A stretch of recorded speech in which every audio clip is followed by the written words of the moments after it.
पहलवान रूदी महिला महाविद्यालय पनानी ललितपुर से मैं असिस्टेंट प्रोफेसर साधना नागर इतिहास विभाग से बीए सेकंड सेमेस्टर मध्यकालीन भारत का इतिहास 1206 ईस्वी से 1757 ईस्वी। आज मैं इस वीडियो में आपके सामने तुगलक वंश पर चर्चा करेंगे। तुगलक वंश 1320 से 1414 ईस्वी तक रहा और पिछले वीडियो में हम गयासुद्दीन तुगलक पर चर्चा कर चुके हैं। आइए आज हम देखते हैं मोहम्मद बिन तुगलक, जो तुगलक वंश का द्वितीय शासक था। इसका कार्यकाल 1325 से 1351 ईस्वी तक रहा। आइए हम देख लेते हैं कि मोहम्मद बिन तुगलक को इतिहास में किस नाम से जाना जाता है या उसका मूल नाम क्या है। इसे जौना खां, जूना खां और उलूग खां की उपाधि भी प्राप्त थी और जाना जाता था। इसे इतिहास में बुद्धिमान मूर्ख शासक के नाम से भी जाना जाता है।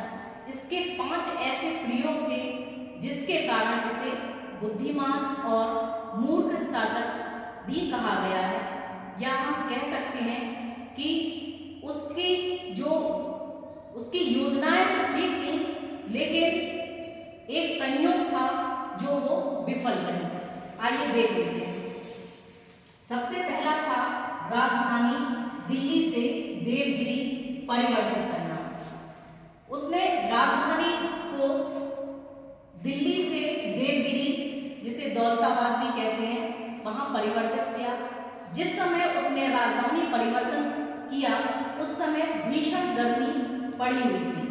भीषण गर्मी के कारण जब लोग दिल्ली से देवगिरी की ओर प्रस्थान किए तो कुछ लोग रास्ते में बीमार पड़ गए और आने जाने में उन्हें असुविधा हुई, क्योंकि उसने इस कार्य को दिल्ली परिवर्तित तो किया लेकिन उसको पूर्ण रूप से नियोजित नहीं किया।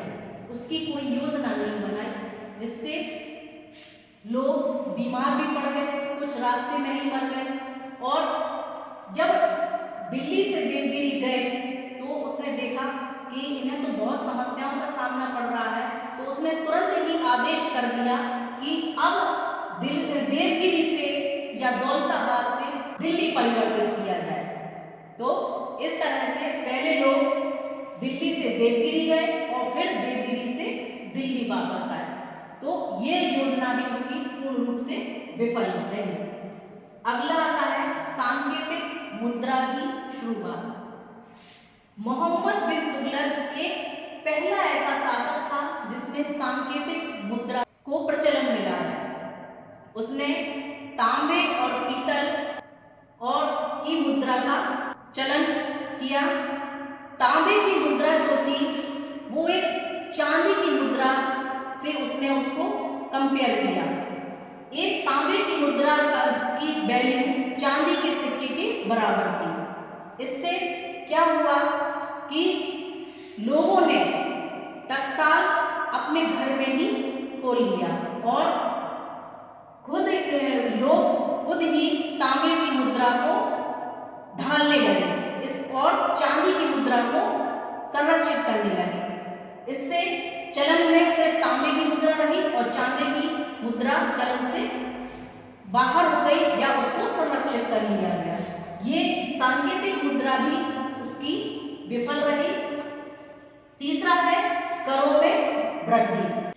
दोआब के जो क्षेत्र थे बहुत उपजाऊ थे, लेकिन उस समय गंगा यमुना के क्षेत्र में बहुत बड़ा अकाल आया हुआ था और इत्तेफाक कहें या कुछ भी, उसने जिस समय करों में वृद्धि की उस समय वहां पर अकाल था और अकाल के कारण कृषक अत्यधिक कर देने के लिए योग्य नहीं थे और तो उन्होंने कर नहीं दे पाए और कृषक इस तरह से उसकी कर वृद्धि करने की जो योजना है वो फलीभूत नहीं हो पाई।